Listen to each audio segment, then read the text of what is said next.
Hey folks, Joe here at the View with the match view for the game. Yesterday, West Brom won, Leeds United nil, and not a great advert for Leeds football over the last two games. I'm laughing more out of disappointment than anything else that makes any kind of sense at all. I hope you're all doing well. Hope you're all having a reasonably good weekend. Despite everything else that's gone on, I want to try and do this as balanced as I can. People asking for a poll on Farke. I'll get to that in a second, if that's okay, Chris. I'm just going to have a quick look because I'm on my own today. So we'll start a poll. I'll ask a pretty generic question. Is Daniel Farke the right man? Now, what I'm going to say, starting this off, is I am not looking for Daniel Farke to be sacked. I'm not calling for him to be sacked. None of that kind of stuff just yet. It's very reactionary after a game, but I will caveat that by just saying there are some things we need to talk about. So the poll is going up there for those who are interested. The poll has been asked. So please, someone else don't give me stick for putting a poll in the chat. Someone's asked. Right. What I do want to talk about here is just the general stuff. I want to look at a couple of games from other clubs as well as our own. I want to try, as I said, be as balanced as I can about this. I am watching the chat as well. I won't be sticking loads of comments up because I am on my own. And I want to kind of walk through a couple of bits and pieces. But do you put your conversation or your points or whatever your opinions are yourself in the chat? And I will get to them in due course. Right, so my internet's playing up again, so we'll try and get through this as quick as we can. If I do drop off, I'll be back in a couple of seconds, but we've got to fix this. Right, let's start about the game. West Brom won, Leeds United nil. I thought we started pretty well. First 15 minutes, I thought we were okay. I thought we looked to be kind of got the tempo back up to where it should be. I've spoken an awful lot this year about how good Leeds can be when they play at a high-paced tempo. That doesn't mean running around at 100 million miles an hour for 90 minutes. It means moving off the ball regularly. It means keeping the ball moving at a quick pace. It means players off the ball moving for options as well. I thought we were getting back to that in the first 10 minutes after what was a dreadful performance against Preston. And then it stopped again. The penalty is the penalty. It is a penalty. No, I don't think there was 3 penalties. I think there was 1. I think the first call for a penalty is actually a very good tackle. He gets across the player, catches the ball, holds it up. No issue there for me, not a penalty. And if it was given, very soft. Same with the handball at the end, be very soft if it was given. If it's given against you, you'd be complaining about it. So I don't want to talk about that. The Willie Gnonto one's a nailed on penalty. Player is swinging the ball as he has his arm around him. It's pulled back. It's clear as day. Referee has a very, very clear view of it. Should have been a penalty. However, that doesn't give an excuse. People are saying that might have changed the game. It may well have. We might not have scored it. We don't know what would have happened from that point on. It's ifs and buts, ifs and buts. And I don't want to talk about ifs. I want to talk about the performance that was. If I had the winning lottery numbers next week, I'm going to be a millionaire. But that's an if, isn't it? It's not guaranteed. It's probably not going to happen. So I need to figure out what my life's going to look like not being a millionaire after next week. And the same for Leeds. You've got to figure out a way to win matches. If you look at the game, and this is how I want to structure the whole thing, Leeds had 63% possession. And possession is not everything. I know that. But in context of what I'm going to say, 63% possession, 15 shots on goal, 1 on target in 90 minutes. We had 546 passes versus West Brom's 320. So we had far more of the ball, far more passes, and we had 88% passing accuracy, and we still couldn't create any chances. The lack of creativity in the advanced areas is starting to hurt Leeds. It's not necessarily the wide players. I don't know what the wide players are expected to do. I'm starting to question what the plan with the wide players is when we do get out wide. Do we cross the ball? Do we not cross the ball? Because for the last 30 minutes of the game, I thought it was like pong. It was like watching the balls going left to right, left to right. Every time we go out wide, it wouldn't come in. So I'm not sure what the point of them is. And with this system itself, people are saying Daniel Farke has been figured out. Again, my issue with this is Daniel Farke did a couple of things at Norwich. Joe Wayman over in Just Joe Show did an interview with a Norwich fan. And in the first 10 minutes of that video, the Norwich fan volunteers everything that we've been worried about this season. The late use of substitutions, the lack of rotation in the squad, the lack of tempo at times in the game, the lack of a plan B when you really need a plan B. All of the stuff, playing certain players for 90 minutes in every single game, like we've seen with Ampadu pretty much this season. There's an awful lot of that was already there coming in. You would imagine if you lose your job at Norwich and go to Gladbach, you would fix the issues that maybe the same thing that was done there. And now it appears to be the same thing being done at Leeds without any major changes between that.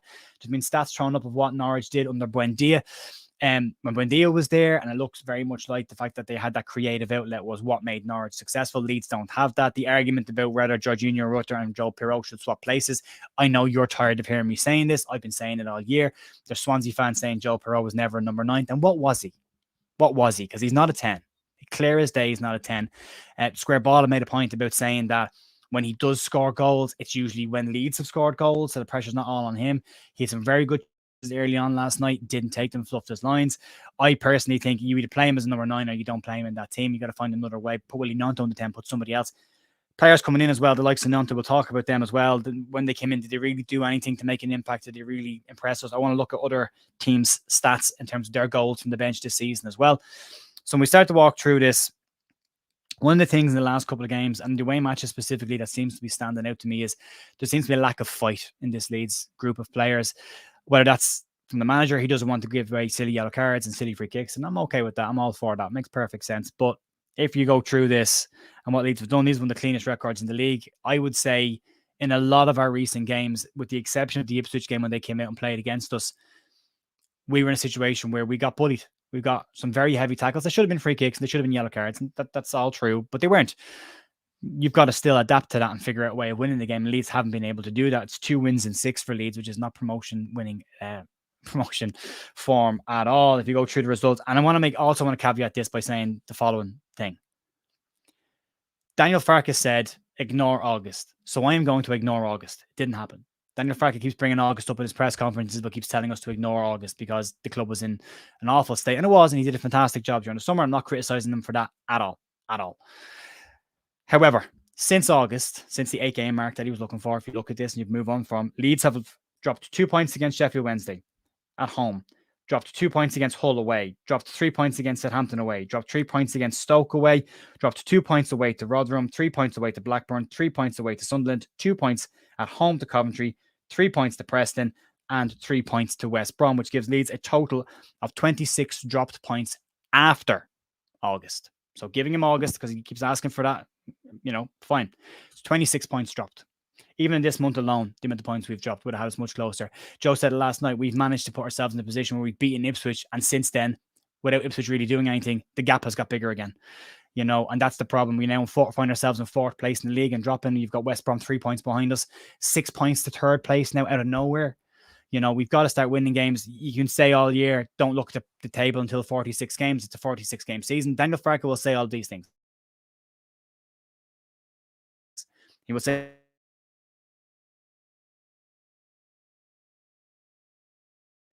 that the club was in a really bad situation before the end of August. He will say that it's a big season and look at the table at the end of the year and he doesn't watch the table. It's getting away from us. I personally, at this point, think Automatic is probably gone. I think it will be a hell of a turnaround. And I'll tell you why I think that. Ipswich Town have lost 3 games in 24 games so far this season. We need them to lose minimum 3 between now and the end of the season. And we would have to win every single game that we play between now and then, which I personally can't see happening. I think we will drop more points. I think they'll drop points as well. I think everyone will drop points, but I think we'll all drop points around the same amount of points as each other. So I think the playoffs is the next best route. Leeds have got to get ready for that. You've got a January. And there's the other thing on this. People asking whether Daniel Farke is the right person or whether he's not the right person for the job. There are questions that will come up at this point, and that's fair. What I would say about that is this. Is there anybody better right now? I have my own take on that. I'll keep that for myself for now. But if you go through it, look at what we've done so far this season. There's been some really good moments this season. Farke has held his head very high during a very bad time for Leeds at the start of the season. He has done a relatively good job putting this together, but it does feel like it's starting to turn in the wrong direction. It does feel like there's not a reaction anymore. It does feel like you can bully Leeds out of a game. It does feel like if you put a low or mid block in place, Leeds will find it very hard to break you down. We've been talking about Leeds being unable to break a low block down way back at the start of the season. That hasn't got better as the season's gone on, and that's a problem that needs to be fixed. That's another issue. But if you look at the pros and cons, Daniel Farke is not willing to change things. The last half an hour of the game, so from 62 minutes on, that's the point that was made in my house watching the game. And partner Jess asked the question, if you looked at it, from 62 minutes on, it was attack versus defense. Leeds had pretty much all their players in West Brom's half. West Brom had dropped into a low block. And for half an hour, it was like watching Pong. It was bink, bink, bink, Bink, left and right, left and right, left and right. You bring all these attacking players on, and then Jess said to me, "What's the point of having all the attacking players on? Like, what's the plan? What do you do next? Where does the next ball go?" And I said, "I actually don't know. I don't know, because you would imagine bringing on that many attacking players, the instructions would be get it out wide and get balls in the box. The only player to do that was Dan James. The first thing he did when he came on the park was put the ball in the box. First thing straight away, and Jade Anthony's shot goes over the crossbar. So what's the style of play? If we do go with everyone up front, because it just seems to me to be a Hail Mary, but if we do go with that, and that is the plan, and bearing in mind, it's only worked once, and that was against Norwich. Every other time, it hasn't worked. Leeds seem to be too easy to figure out. It seems to be very simple. Low block it. You'll beat them.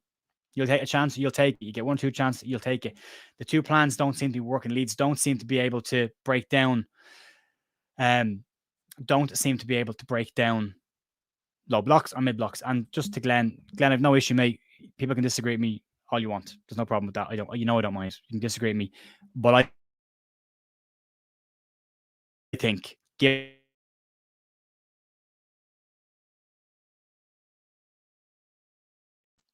if you look at Leeds versus the teams that we've dropped points to, and then look at the other teams. So we've dropped points to Sheffield Wednesday, Hull, Southampton, Stoke, Rotherham, Blackburn, Southampton, Coventry, Preston. Leicester have drawn, lost, 1-1-1-1-1-1. Ipswich have beaten Sheffield Wednesday, beaten Hull, beaten Southampton, beaten Stoke, drew at Rotherham, beat Blackburn, beat Sunderland, beat Coventry, beat Preston. Southampton behind us have beaten Sheffield Wednesday, beaten Hull. They have beaten Stoke. They have drawn with Rotherham. They have beaten Blackburn. They have drawn with Coventry, and they drew with Preston. There's no losses mostly there. Most of them are draws. If Leeds had picked up draws instead of defeats, if Leeds could get the 1-0 against Preston instead of a 2-1 defeat, that adds up. Those points add up over the course of the season. I know Joe said to me last night, Neil Warnock famously says draws will kill you in the championship, but they're better than a defeat. They're better than defeat, and they add up. If you go through all of that, we're not dropping points to teams we can afford to drop points to. I mean, we said this on Joe's show as well. You can drop points to Ipswich and Leicester as long as you beat everybody else. And there's no point in beating those top two if you can't beat the rest of them that are down there with you. So that's a concern as well. Going through the changes last night as well, it did need freshening up, so I have no issue there. I've seen a lot of people giving Ilya Gruev a lot of stick online because of one free kick. I thought Ilya Gruev had a very good game last night. I thought he was very, very busy. I thought he made some very crucial blocks at times, especially for one of the goals. Cooper blocks it, and then Gruev blocks the second, which is a very good block. He even has a little look before he steps out to block the ball. All very, very good. Is he a set-piece taker? No. But neither is anybody in the Leeds squad right now. Every time we get a free kick around the box, people stand over the ball like they're going to put it in the top corner, and then they hit it into the bottom of the wall, or they slice it over the crossbar. Nothing usually happens. So I won't give Gruev any stick for not being able to take a free kick, because nobody else can.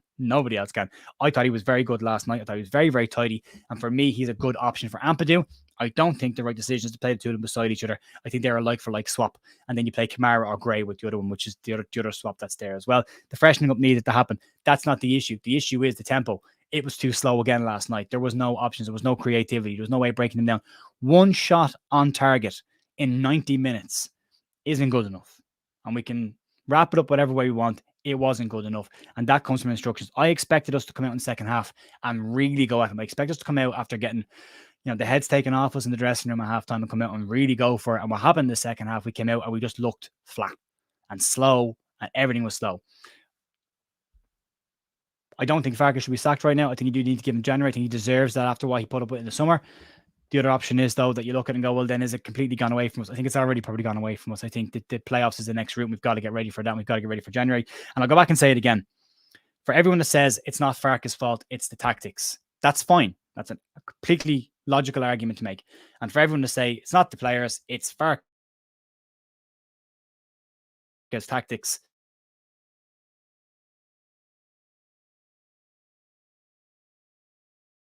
If it's not Daniel Farke's tactics, then Leeds cannot have a quiet January. If it's the players, then we need better players. If it's not the players, then we've got to look at Daniel Farke's tactics. Then it becomes a Farke problem. It's one or the other, or maybe a little bit of both. But in either way, that means you can't have a pretty quiet January. So at the moment, the form team is Southampton. They've gone ahead of us. They're pushing away from us 6 points already. So before we even talk about catching up with Ipswich and Leicester, you've got to catch up with Southampton now as well. So that's there as well. So the changes, Cooper comes in because Stroke is injured. By the way, there's a photograph going around Twitter about Stroke in Paris. It's about a year old, if not older, so I wouldn't bite at that. It's a silly picture for somebody put up, get a player abused for absolutely no reason at all outside the fact that he got injured. Yeah, my internet is glitchy, unfortunately, lads, and I can't do anything about it. I'll go downstairs and actually pull the whole thing out, and I don't have time right now, but I will fix it for the next time. But every time it glitches, I'll see it and I'll stop talking, and then I'll start again when it goes back 3 or 4 seconds later. So, but yeah, it is there. Cooper came in, thought he was fine. The only difference between Cooper and Stroke is when Stroke has the ball, he will run out with the ball at pace. He will break into midfield and then pass it. Cooper likes to take 2 or 3 touches and then pass it. That's not a criticism of Cooper. It's how he's always played the game. You can't criticize that. That's just something you have to give up when you do have Cooper in your side. It will be slower. Go back and watch the game. Every time he gets the ball, it's usually a touch to control it, rolls it out with his feet, and then passes it. By the time you've done that, everything gets crowded. Defenses can drop in and get their shape, and it becomes a little bit better. A bit harder to break down for us, but better for the opposition team. Groove, I said, I thought was really, really good. Nanto, I would like to see him in the tenor up front. I really would. I think we've wide. I don't think he's the best of games in the world. He was okay. He had chances and he fluffed them. He looked a bit rusty. I would like to see him more central, but it's not going to happen. Sam Byron comes back in at left back. Jet Spence moved to right back. I thought they were fine. 2 fullbacks I thought were absolutely fine. No issues there. And Carl Darlow comes in and goal. Nothing he could have done about the goal. Had an average game, nothing spectacular, nothing bad. It's fine. You do miss Pascal Stroke in this team from again how quickly Leeds can build up. Joe Roden in a very good game. There was some good performances in the defense. Outside the goal, which is it's a ping pong of a goal, isn't it? So not a huge amount you can do about this, but we do need something creative. We do need a left back so we can get proper balance in this team to cover Sam Byram when he is injured, or to be ahead of Sam Byram and use Sam as cover for right or left back. And we do need a creative number 10. We need a creative number 10. And I don't think we can wait until the end of January to get that done. I think Leeds need to move quickly, get their business done, and then just tell us business is done, move on, we're good. You know, that's the piece for me. Yeah, just a quick public service in the middle of the video. We are there's 200 odd in the room. If you can give the video a like as well, that helps promote the video and the algorithm as well, and helps the channel push on. In terms of the poll that has gone out on Daniel Farke, currently the question is as follows. I'm going to vote. Is Daniel Farke the right man? 41% still believe that he is, 25% say no, and 34%, and I'm included in this 34%, to say ask.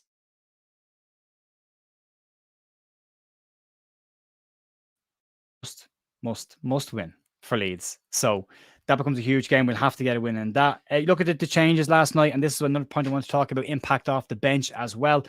Anthony comes in, Bamford comes in. Did they make an impact? Dan James comes in. Was there an impact? And you have to say there isn't really been an impact. And if you go back and again, pulling up some stats from other clubs, and I've written this down because it was shared by Smarty over on the Art to Know Better podcast, and I did write it down. If you look at goals from the bench, Southampton lead the way with 10 goals off the bench. Second is Watford, 10. Third is Ipswich on 10. And then Birmingham are fourth on 9th. You can keep going down through this team. And second bottom is Leeds with 1, just ahead of Huddersfield on the bottom with 0. That's the amount of goals we've had from the bench in terms of changing and making an impact off the bench. Same players that are coming on every week. Should they be on? Does Bamford come on? I saw John Newsom defend Pat Bamford today and said that Pat Bamford was making lots of really good runs, but there was 15 or 16 occasions where the Leeds players just didn't pick him out. That's fine, but when you're playing with everybody up front, it gets really, really congested and space is tough. Can't always be offside at the same time. You've got to time your runs better. You've got to be better holding the ball up. You've got to change the style of play. It's not on Paddy. It's the style of play as well. Leeds have got to change the style of play for these situations. And they haven't. So for me, there's a lot of stuff that needs to be changed. There's a plan A. We know plan A is 4-2-3-1 possession. When it's possession and fast, great. We are really, really good. Really, really, really good. When it's slow, not so much. But I do think you need to start looking at the bench and looking at people that are slightly different. People saying that Bielsa didn't have the quality. If Bielsa had this team, I think he walks away with the league. It's just that pace and that tempo and that grueling, constant flow of players coming towards you as a defensive team. You got under Bielsa, you just don't get that. With this team, it's very, very slow. By the time we've actually got the ball and built it up, the low block is in place. We've got to be fast. We've got to start looking at different ways of doing things. And maybe the team has to change again. I don't know. But the manager's got to find a way. We can blame the players. We can. That's fine. Completely, again, as I said, logical. But if they're not good enough, some of these players are the players the manager wanted. So if they're not good enough, then we have to make sure we get better players in January and make a real goal, making sure we stay in those playoff positions or have a run at second place. We shouldn't give up on it. We should keep going for it just in case. But if it's not, then you have to look at the manager as well and say, well, what's he doing to break this down? What's he doing to change this? What's different? got to get a result against Birmingham, and then we've got to go on a run as well. So we'll have to wait and see. Right, folks, that's going to be it for me. Short one today. Thanks for dropping in. Sorry I haven't been sharing tons of comments, but I wanted to get through this as quick as we couldn't get it out to you. But let me know what you think in the comments. The poll is pretty split. Most people are still in favour of Daniel Farke, and I will be in that bracket as well. I'm not looking for him to be sacked, but there does need to be a change. We can't keep hearing the same excuses after matches. I don't want to hear August mentioned. We know that. I don't want to talk about Piero and Rutter, because that question has to be asked again. And the question for me is, if Georgina Rutter is not number 10 and he's number 9, that's fine. If Joe Piero is not a 9 and is a 10, then he's not good enough 10. Then he needs to come out of the team. We need to look at changing that. I thought that would have been a change last night, and it wasn't made. So people saying, why can't someone be playing 10? He has played in the 10, but I don't think he's been as good in the 10 as he is out wide. He's so good out wide when we get the ball to him early. Like last night, again, it was too slow getting to him. I think he needs to go faster to him, but I think Willie Gnonto's built for number 10. I really do. I think he's got the ability, the battle, the fight, the pace, the passing accuracy. I put Georgina Rutter in a 10, who I think would be perfect in there completely. I think he'd be the perfect number 10, but we'll have to say. Right, folks, that's going to be it for me. I will say thanks again for watching, as always, and thanks for supporting the channel, and I'll see you on Monday morning for Leeds United news. We're coming into January. It's got to be busy for me. We'll see what happens. So have a great rest of your weekend, and I will talk to you then. See you. Bye.